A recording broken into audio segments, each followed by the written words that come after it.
Então, essa vai ser a última mesa, composta pelo Dr. Augusto, do DDD, que é representante da rede, pela Carolina Ricardo, e pela doutora Michael, que também é representante da rede, por ser a diretora do ITTC. Obrigada. Quando vocês chegarem hoje, vocês receberam uma agenda de propostas. Esta agenda, as entidades que fazem parte da Rede de Justiça Criminal estão levando para os candidatos como uma proposta questionando o que eles incluem nos seus programas. Me parece que as pessoas que participaram no dia todo têm uma possibilidade de levar este mesmo programa ou algumas questões que vocês concordam no programa para os candidatos, os governadores, os deputados federais, deputados estaduais que vocês estão pensando em apoiar, para questionar, para tornar mais para a base ainda essas propostas, o que o Douglas falou, a necessidade da gente entrar em contato com a questão, para as bases entenderem o que nós estamos falando, porque a gente não fala só para nós mesmos. E eu queria, Carol vai ficar brava comigo, mas eu queria aproveitar para dizer uma coisa que está aqui nesta lista. Esta questão do SENAP, do Sistema Nacional, só lembrar que em 2012 ou 2013, na segunda Conferência Nacional da Mulher Encarcerada, foi aprovado por unanimidade que isso deve ser um órgão autônomo, independente do DEPEN. E que isso tem sido uma luta constante. E um dos itens que está aqui neste papel, que são... nós colocamos as propostas para a SENAP, é de garantir a adequação da política de alternativas penais às demandas de determinados grupos. Nós falamos hoje como a alternativa penal serve para todo mundo. Alternativas penais para as mulheres são diferentes do que as alternativas penais para os homens. E nós temos que, para o futuro, olhar isso e incluir a questão do gênero nesta questão. O segundo grupo que eu colocaria entre este grupo são os indígenas. Os indígenas tinham a primeira pena alternativa no país, porque o Estatuto do Indígena, Estatuto do Índio, que é bem anterior à Constituição, dá ao índio direito à semi-liberdade. E o 69 do OIT diz que a última coisa que você faz é prender o índio. E a legislação brasileira apresenta o direito do índio, se o grupo indígena pune um membro do seu grupo por crime cometido, a justiça branca não pode punir. Então, eu acho que a gente deve olhar o que nossos povos indígenas têm, como é que elas têm feito sem encarceramento.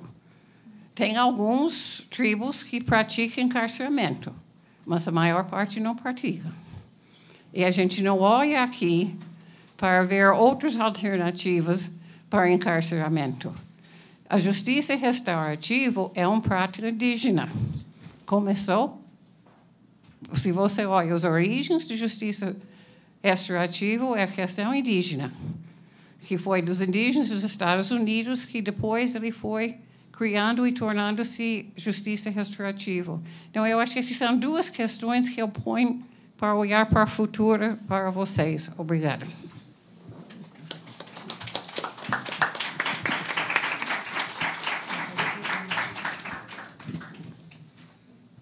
Bom, boa tarde de novo a todos e a todas. Vocês receberam também essa agenda de propostas que a rede formulou. Se vocês repararem, no final, essas recomendações são recomendações altamente práticas, diretas, e que podem ser aplicadas, eu não vou dizer com relativa facilidade, mas não tem nenhuma proposta viajandona aqui. A gente não tem nada muito difícil, obviamente difícil de fazer, tudo é difícil, mas são aplicáveis, né?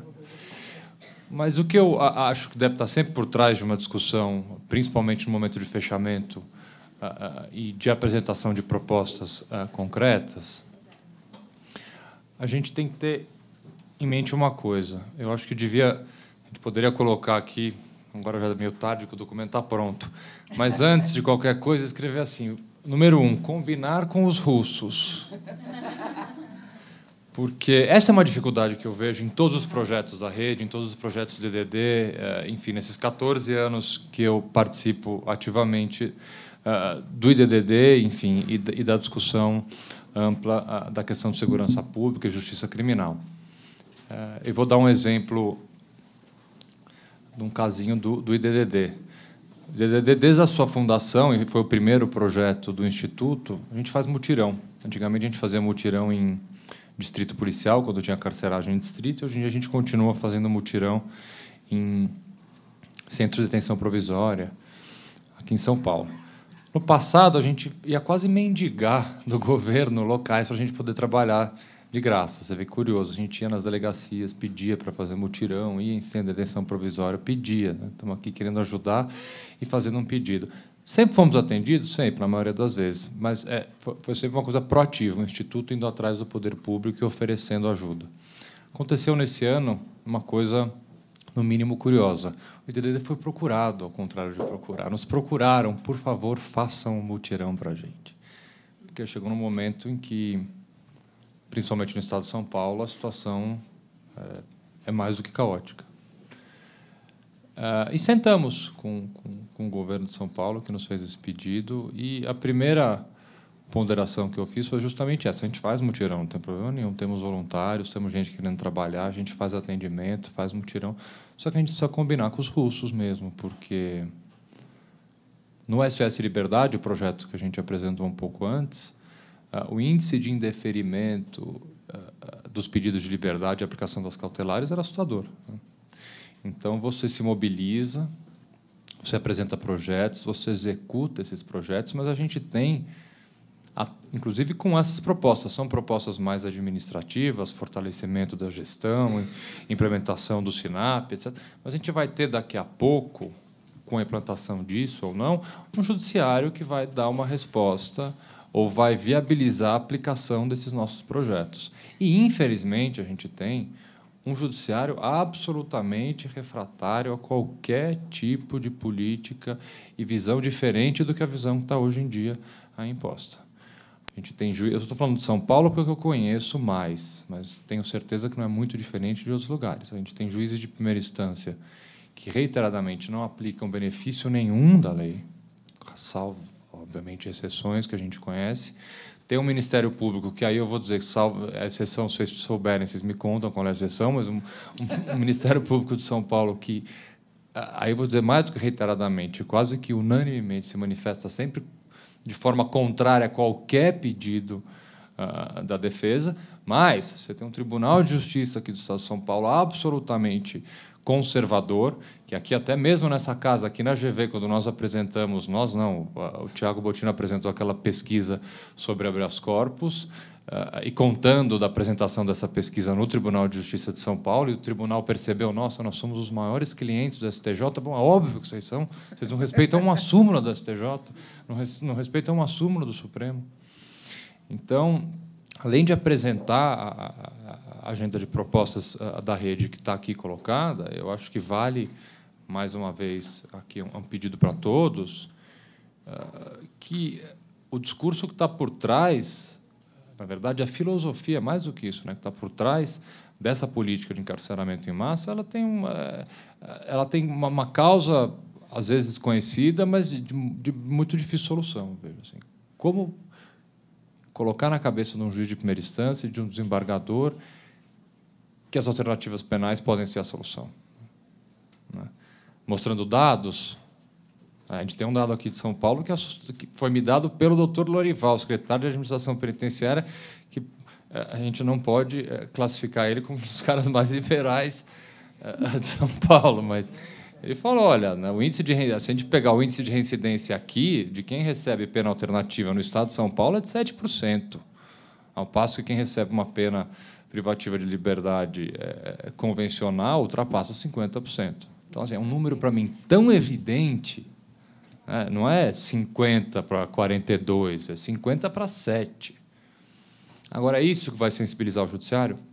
É isso que a gente precisa? Fazer mais pesquisa, conversar mais e mostrar para o juiz de primeira instância, mostrar para o promotor, se ele te receber em algum lugar, mostrar para um desembargador, para ministros do STJ, do Supremo, com números, é isso? Então, eu acho que essa é uma reflexão que a gente tem que levar para casa. No momento da aplicação de todas essas nossas propostas, é como tentar, de alguma forma, levar esse nosso recado, levar as bandeiras da rede e daqueles que concordam com as nossas ideias para o judiciário, porque, em algum momento,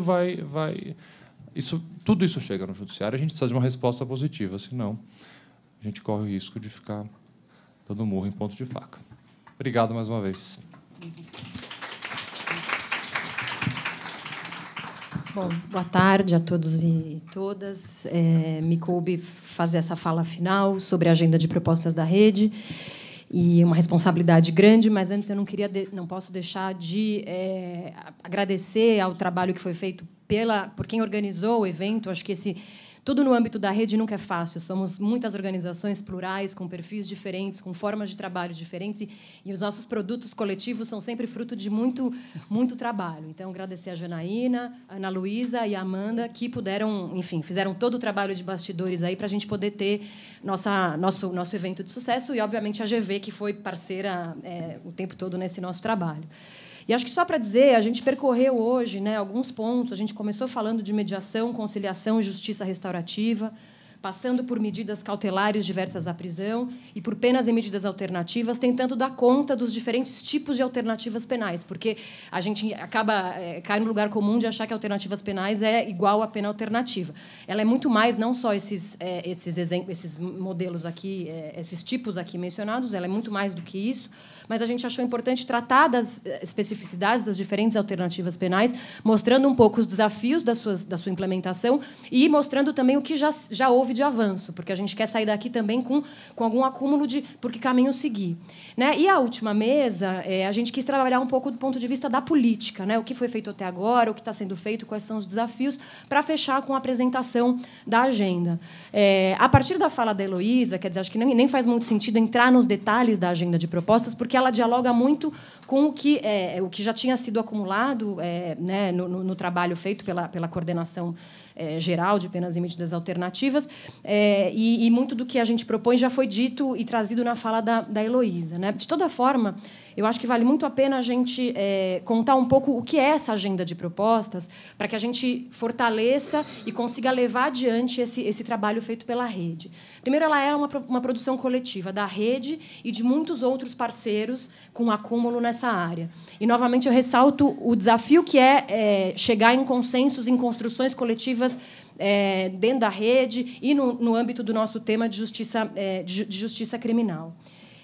Além disso, a gente fez uma escolha de focar um tema específico, que são as alternativas penais. Em 2010, a rede formulou uma agenda de propostas para a justiça criminal, mas é uma agenda composta por 10 temas diferentes, é um material incrível, mas ele é muito amplo. A gente brinca, ele não é uma agenda mínima, ele é uma agenda máxima, e a gente queria, esse ano, conseguir focar num tema e ter fôlego para pautar o debate, para incidir de fato, no debate eleitoral, para conseguir estimular e incentivar os programas de governo dos candidatos, qualificar o debate público, porque a gente acredita que é por meio desse trabalho, pressionando os candidatos no momento eleitoral e fomentando o debate público e qualificando o debate público, é que a gente vai conseguir ter força para, talvez, um dia, mudar a forma que o judiciário atua, né? Então, acho que tem um caminho concreto que a gente vem trilhando, e a gente conseguiu, dessa vez, elaborar a agenda a tempo, porque esse é sempre um desafio, a gente termina a agenda depois que a eleição acaba.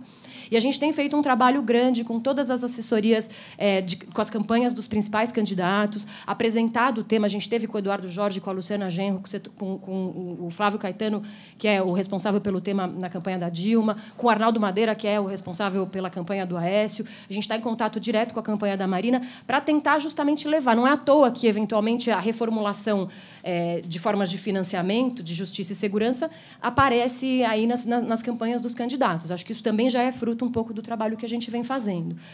E acho que, para falar um pouco mais da agenda, um esforço que a gente fez foi tentar pensar numa forma de falar com o mundo, né? A Michael já trouxe, a gente fala entre nós mesmos, né? A gente já está cansado, a gente se apoia, mas a gente precisa falar com o mundo, a gente precisa falar... Eu sempre brinco, uma vez eu ouvi alguém dizendo, pensa em falar para sua avó, ouvindo um rádio. É para ela que a gente... É com esse público que a gente precisa falar, é com um público que acha que o único repertório possível é aprender. E se a gente não atingir esse público, dificilmente a gente vai conseguir grandes transformações. É óbvio que isso não é simples, é um processo longo, mas a gente precisa começar a fazer isso. E, para nós, operadores, é muito difícil. A gente tem muita dificuldade em falar para o mundo. A gente sempre fala muito para nós mesmos. Somos técnicos, nos sentimos seguros no nosso tecnicismo, então isso também dá uma... Então, a gente precisou fazer, e a agenda tem um pouco isso, tenta trazer dados, argumentos que sejam mais factíveis, mais vendáveis mesmo, para a gente conseguir falar com o grande público e começar essa transformação, que é uma transformação aí que ainda tem muito chão pela frente. Então, mesmo vocês, se quiserem usar o material da agenda, tem cruzamento de dados, informações, para ajudar a mobilizar e sensibilizar a opinião pública nesse sentido. E aí, acho que o primeiro ponto da agenda, e é o grande eixo que conduz o que a gente quer, é uma cobrança por um compromisso dos candidatos à presidência da República com a priorização das alternativas penais em detrimento à política de encarceramento. Acho que é isso que a gente quer, é isso que a gente tem cobrado. A gente precisa ter uma nova presidente da República que se comprometa firmemente com isso. O Brasil não vai ser mais o terceiro país que mais encarcera no mundo, né? Não pode ser, é insustentável, é desumano, tudo que a gente já discutiu hoje ao longo do dia. Então, o primeiro mote da agenda é isso, é esse compromisso. É difícil, isso não vem fácil na discussão das campanhas, sempre muito, muito, né, refratário. Esse não é um tema justamente que a opinião pública compre, mas essa é a nossa principal agenda, nosso mantra, né? Com isso que a gente vai para cima, por assim dizer. E depois ela é composta por 3 grandes eixos de fortalecimento do órgão gestor, e aí desvincular do DEPEN, estabelecer equipe qualificada, etc., para que mecanismos de financiamento, acho que a gente já discutiu bastante isso aqui, já temos avançado um pouco nesse sentido. A implementação do SINAP, com todos os desafios que ainda temos pela frente. A gente tem um anteprojeto que ainda precisa ser muito mais aprofundado. E a capacitação e produção de conhecimento nesse sentido. E o que a gente quer, justamente, é não só criticar o que está dando errado, mas oferecer caminhos, alternativas, para que a gente consiga que, de fato, o novo presidente, a nova presidente, se comprometa com o desencarceramento e implemente uma verdadeira política de alternativas penais. Então, eu queria, agradecer a presença de todos vocês, pedir que vocês, leiam a agenda e usem, disseminem, divulguem. Divulguem. Podem copiar, podem... Ele está na internet. Exatamente. Acho que ele está na internet. Então, cada uma das entidades tem ela na página da internet e podem... Vamos que vamos, porque acho que essa é uma luta de todos nós. Então, obrigada e boa tarde e bom final de dia a todos.